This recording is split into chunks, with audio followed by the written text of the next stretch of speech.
और मैं हूं आपके साथ एंकर वसुंधरा। तो दोस्तों, जिस तरीके से हम सब जानते हैं कि +2 का रिजल्ट डिक्लेयर हो चुका है। जी हाँ, तो इसी बात को लेकर आज हम आए हैं यमुनानगर के शिवानंद प्रवीण पब्लिक स्कूल में। तो देर किस बात की, आइए जानते हैं यहाँ के प्रिंसिपल वरुण सर से कि किस तरीके से उन्होंने हार्ड वर्क कर अपने स्कूल को इस मुकाम तक पहुँचाया है और किस किस का इस चीज़ में क्या क्या क्रेडिट रहा है। सर, सबसे पहले आपका यस टीवी में बहुत बहुत स्वागत है। थैंक यू सर, आपको बहुत बहुत कंग्रेचुलेशंस कि आपके स्कूल का एक भी बच्चे की ना ही तो री हाई है और ना ही किसी भी सब्जेक्ट में फेल हुआ है। तो इस पे आपको कैसा फील हो रहा है? ये हमेशा से एक टीचर के लिए it's a matter of proud कि उनके बच्चे जब पार एक्सीलेंस कुछ बहुत अच्छा अचीव करते हैं। कोई भी टीचर हो, किसी भी लेवल पे हो, चाहे वो छोटी क्लास में हो, प्राइमरी क्लास में हो, चाहे वो सीनियर सेकेंडरी में हो, चाहे कॉलेज लेवल पे हो, सभी टीचर्स हमेशा अपने स्टूडेंट से एक्सपेक्ट करते हैं कि जो उनको पढ़ाया जा रहा है उसको ध्यान में रखते हुए बच्चे अच्छा से अच्छा एक्सेल अचीव करें। और for each and every teacher around the world it's expected by each and every teacher कि उसके स्टूडेंट्स जो हैं बहुत अच्छा परफॉर्म करें। और जब वो परफॉर्म करते हैं तो कोई भी टीचर हो, कहीं पे भी हो, किसी भी लेवल पे हो, उसको जितनी खुशी होती है उतनी शायद वो एक्सप्रेस नहीं कर पाता, और उसके पेरेंट्स को भी शायद ना इतनी खुशी हो, क्योंकि पेरेंट्स को सिर्फ एक्सपेक्टेशन अपने बच्चे से होती है और टीचर को अपनी क्लास में बैठे सभी बच्चों से सेम एक्सपेक्टेशन होती है। तो we are very very very happy कि हमारे बच्चों ने बहुत अच्छा परफॉर्म किया है। और इट्स आवर सेकंड रिज़ल्ट। हमारा स्कूल 2 साल पहले ही +2 के लिए अपग्रेड हुआ था सीबीएसई से, और हमारा सेकंड रिज़ल्ट है और सेकंड रिज़ल्ट में हमने बहुत अच्छा अचीव किया है। We are freshers in the field, still we are maintaining the legacy for second year by performing very well. तो सर, इस अचीवमेंट का क्रेडिट, इसका श्रेय आप किसको देना चाहेंगे? बच्चों को, उनके पेरेंट्स को, या फिर अपने स्टाफ मेंबर्स को? इसका श्रेय सभी के पास जाता है। इनके बच्चों के को भी जाता है, उनके पेरेंट्स को भी और टीचर्स को भी, बिकॉज़ ये एक ऐसा प्रोसेस है जिसमें सभी का एक गाड़ी चलाने के लिए सभी पार्ट्स की ज़रूरत होती है। तो उसी तरह से ये हम भी एक गाड़ी के 4 पहिए हैं, पेरेंट्स, स्टूडेंट्स, टीचर्स और मैनेजमेंट। जब चारों पहिए इकट्ठे चलते हैं तभी गाड़ी जो है बहुत अच्छा चलती है। इसी तरह बच्चों का भी जो रिज़ल्ट है वो तभी अच्छा आया है जब सभी ने कोऑपरेट किया है, सभी ने आपस में एक दूसरे के साथ सामंजस्य की तरह मिलकर एक काम किया है। अपनी टीचर्स ने बच्चों की प्रोग्रेस के लिए काम किया है, पेरेंट्स ने टीचर्स के साथ कोऑपरेट किया, और जब भी बच्चों को एक्स्ट्रा क्लास के लिए या एक्स्ट्रा इनपुट एफर्ट्स के लिए बच्चों को कॉल किया गया, पेरेंट्स ने कोऑपरेट किया और उनको भेजा है। और जितना समय हमने पेरेंट्स से बच्चों के लिए मांगा है और बच्चों से उनको तैयारी करने के लिए मांगा है, उन्होंने हमेशा स्कूल को और स्कूल स्टाफ को सपोर्ट किया है। और स्कूल स्टाफ ने भी अपना 100% अपने पर्सनल कंफर्ट को छोड़कर और अपना पूरा एफर्ट डाला है ताकि बच्चों में जितना उनमें टैलेंट है उसको उभार के बाहर निकाल सकें और बच्चे अच्छा परफॉर्म कर सकें। जी सर, बिल्कुल सही कहा आपने। और पूरे साल हर एक टीचर यही मेहनत करता है कि लास्ट में हमारे बच्चों का रिजल्ट टॉप में जाए, हर कुछ सब कुछ बहुत अच्छे से हो। तो आपकी क्या एक्सपेक्टेशंस थी जब आप ईयर के स्टार्टिंग से वर्क कर रहे थे कि फाइनली जब बोर्ड के एग्ज़ाम होंगे, तो आप क्या एक्सपेक्ट कर रहे थे अपने स्टूडेंट्स से? हम एक्सपेक्ट कर रहे थे वो आप सबके सामने है। हमने यही एक्सपेक्ट किया था कि हमारे बच्चे बहुत आउटशाइनली परफॉर्म करेंगे और बहुत अच्छा परफॉर्म करेंगे। और वी आर वेरी हैप्पी कि उन्होंने मतलब समटाइम्स क्या होता है, कुछ बच्चों ने मतलब बियॉन्ड एक्सपेक्टेशंस परफॉर्म किया है, हम सोच नहीं सकते थे, और उन्होंने बहुत अच्छा किया। उसकी हमें और ज़्यादा खुशी है कि हमने एक्सपेक्ट नहीं किया था और उस बच्चे ने आउटशाइन किया है बिल्कुल अलग से, तो हमें उसकी ज़्यादा खुशी है। और जिन्होंने अच्छा किया है, जो अच्छा शुरू से करते आए हैं, वो अच्छा ही कर रहे हैं, और बाकी बच्चे मोटिवेट करते हैं वो बच्चे दूसरों को कि आप भी हमारे साथ मिलके और अच्छा परफॉर्म करो। और यही बच्चे एक ऐसी चीज़ हैं जिसको एक कांच की तरह है, जिसको जितना आप ग्राइंड करोगे वो उतना डायमंड की तरह शाइन करके बाहर आएंगे। और उनमें कैलिबर है, सब बच्चों में कैलिबर है, सिर्फ उस कैलिबर को पहचानना है, उसको बूस्ट करना है। वो काम टीचर का है और मैनेजमेंट का है। हमें बच्चों को नेगेटिव इनपुट्स कम देने हैं और उनको पॉजिटिव इनपुट्स दे के ही उनको बूस्ट करना है कि आप और अच्छा कर सकते हो, आपका लेवल बहुत आगे है, आप you are not getting up to that, आप और अच्छा कर सकते हो। तो यही हमारी एक्सपेक्टेशन होती है, और हम ये कोशिश भी करते हैं सारा साल कि बच्चे जो हैं वो अच्छा परफॉर्म करें।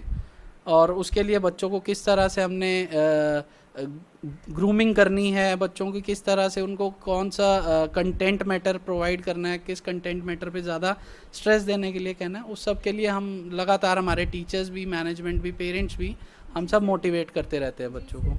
बिल्कुल सर, काम तो बच्चों को ही करना है, लेकिन उनको समय समय पर मोटिवेट करना, इंस्पिरेट करना, ये बहुत ही इंपॉर्टेंट रोल प्ले करता है। तो सर, जिस तरीके से आपने कहा कि जिन बच्चों जो थोड़े वीक थे और उनसे थोड़ी एक्सपेक्टेशन कम थी, वो भी अपने आप को इतने अच्छे से उन्होंने आउटशाइन किया है, तो इस पर आप क्या कहना चाहेंगे? आपने किस तरीके से उन वीक स्टूडेंट्स पर वर्क किया कि उनमें से कोई भी बच्चा फेल नहीं हुआ है?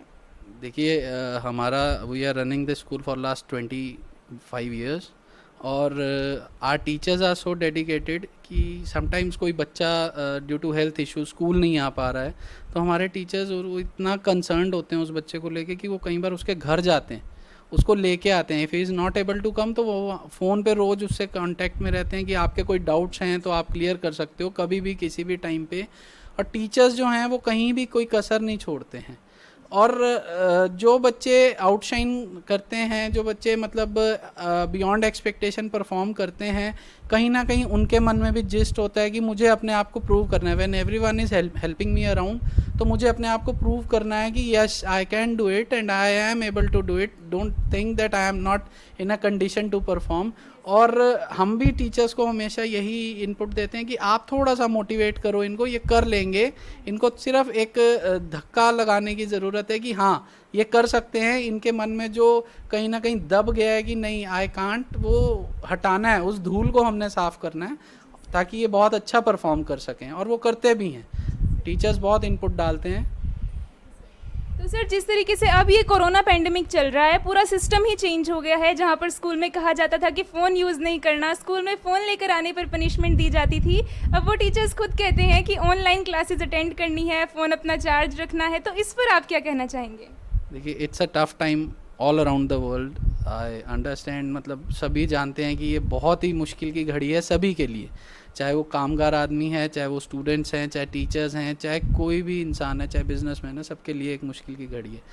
स्टिल टीचर्स जो हैं all around the world, they are trying to provide better education towards whatever medium is available to them, whether it's on internet or whether it's on through video conferencing apps. Teachers are using each and every possible manner to provide quality education to each and every kid around the world. और हाँ, पहले ये कहा जाता था कि phone use नहीं करना है, if you will spend your time on phone तो आपका बहुत टाइम वेस्ट हो जाता है और आपका जो टाइम स्टडी का है वो दूसरी तरफ डाइवर्ट हो जाता है। तो बट अब ये है कि आज फ़ोन ही एक ऐसा माध्यम है, एक ऐसा मीडियम है जिसके थ्रू हम एजुकेशन इम्पार्ट कर पा रहे हैं। और स्टिल मेरा सुझाव, मेरी राय, हम्बल रिक्वेस्ट ये है सभी स्टूडेंट्स को कि when you are getting classes online through your mobile phones और your laptops, use it in the best possible way. और बाद में ये ना हो कि आप सारा दिन फ़ोन में लगे रहें एक क्लास का बहाना करके और अपना सारा टाइम वेस्ट कीजिए। जब आपकी क्लास है, use it in the best possible वे। ऐसा नहीं है कि टेक्नोलॉजी का सिर्फ नुकसान है, उसके फ़ायदे बहुत हैं। हमें सिर्फ नुकसान और फ़ायदे को पहचान के और क्या चीज़ हम ग्रहण करना चाहते हैं, हमने वो उसको एक्सेप्ट करना है। फ़ायदे और नुकसान को पहले पहचानना है, फिर उसको एक्सेप्ट करना है। यही हमारा कहना है कि जो आपके लिए फ़ायदेमंद है आप वो कीजिए। तो सर, अब जो थ्योरेटिकल पार्ट है वो तो ऑनलाइन क्लासेस से बिल्कुल अच्छे से हो रहा है और कहते हैं ना कि जिसको पढ़ना है वो किसी भी मीडियम से पढ़ लेता है, लेकिन जो प्रैक्टिकल पार्ट है उसमें थोड़ी इश्यूज आ रही हैं क्योंकि जो मटेरियल रिक्वायर्ड होता है वो बच्चों के घर में अवेलेबल नहीं होता है, चाहे वो लैब का हो या कुछ भी ऐसी चीज़ हो। तो इसकी भरपाई किस तरीके से की जा सकती है? टीचर्स जो हैं वो रेगुलर एफर्ट्स कर रहे हैं कुछ वीडियोस जनरेट करने का हमारे स्कूल में, और भी कई सोर्सेज हैं जहाँ उनको इंटरनेट से अगर कोई चीज़ डाउनलोड कर सकते हैं वीडियोस जिसमें प्रैक्टिकल के बारे में कुछ information, hands on practical activities हैं, बच्चों को हम शेयर कर रहे हैं। हमारी कोशिश है, देखिए ये ऐसी स्थिति है कि आपके और मेरे कहने से स्कूल नहीं खुलेंगे। जब स्थिति अनुकूल होगी सभी के तभी स्कूल खुलेंगे। और प्रैक्टिकल सब्जेक्ट्स में कुछ सीबीएसई ने अभी सिलेबस कम किया है, प्रैक्टिकल्स और प्रोजेक्ट्स जो हैं सीनियर क्लासेस में उसमें सीबीएसई ने सिलेबस अपना कम किया है। स्टिल वी आर ट्राइंग कि जितने प्रैक्टिकल्स हैं हम उसको टीचर परफॉर्म करके वीडियोस बना करके बच्चों के साथ शेयर करे, सो दैट कि जब भी कभी भी स्कूल लगे, बच्चे जब स्कूल आए वो एक बार मतलब उनके लिए बिल्कुल फ्रेश ना हो, वो एक बार गो थ्रू कर लें उसको, ताकि उनको उतना कम समय लगे ऑब्जर्वेशंस लेने में और हैंड्स ऑन प्रैक्टिकल खुद करने में। तो वो हम कोशिश कर रहे हैं और hope so everyone around the world और around the teaching fraternity is doing the best of their efforts. और I urge to all the teachers around the country और द वर्ल्ड कि आप सब जो कर रहे हैं बहुत अच्छा कर रहे हैं, and we are nation builders, we are everything, we are the only people who make every other professional, who create other professionals. Still we are putting in our best efforts, and we have to continue with the same scenario till this pandemic gets over. Sir last में मैं आपसे यही request करना चाहूँगी कि आप हमारे yes TV के माध्यम से हमारे सभी दर्शकों को एक मैसेज दें कि किस तरीके से स्टडी हमारी लाइफ में बहुत ही इंपॉर्टेंट रोल प्ले करती है, और इस कोरोना पेंडेमिक में अपना टाइम वेस्ट ना करें, अपनी ज़िंदगी को रुकने ना दें, क्योंकि हम में से कोई नहीं जानता कि ये अब तक कब तक चल सकता है। तो अपने टाइम को अच्छे से यूटिलाइज़ करें, इसलिए प्लीज़ आप ज़रा कुछ मैसेज दें। मैसेज मैं सिर्फ यही देना चाहूँगा, इट्स कोरोना पेंडेमिक और इसमें इट्स टोटल अनसर्टेन कब तक नॉर्मलसी आएगी, कब तक सभी स्कूल्स कॉलेजेस और बाज़ार खुलेंगे, कब तक सारी फैक्ट्रीज खुलेंगी। You have to face this. हमारे देश ने बहुत बड़ी बड़ी जंग जीती हैं, ये भी जंग हम जीत जाएंगे। और आपको रेगुलर मोटिवेट रहना है, self motivation is most important. आपको मोटिवेटेड रहना है, आपको डिग्रेड नहीं होना है कि नहीं पता नहीं क्या होगा, ऐसा आपको नहीं सोचना। जो होगा अच्छा होगा, और बहुत अच्छा हो रहा है और बहुत अच्छा आने वाले समय में होगा। हमारा देश बहुत अच्छा चल रहा है और चलता रहेगा। कुछ नहीं होगा। You have to face each and everything strongly and more energy to face every hurdle in a very calm and composite way. Thank you so much, sir, for giving your precious time to our Yes TV. Thanks again. Thank you.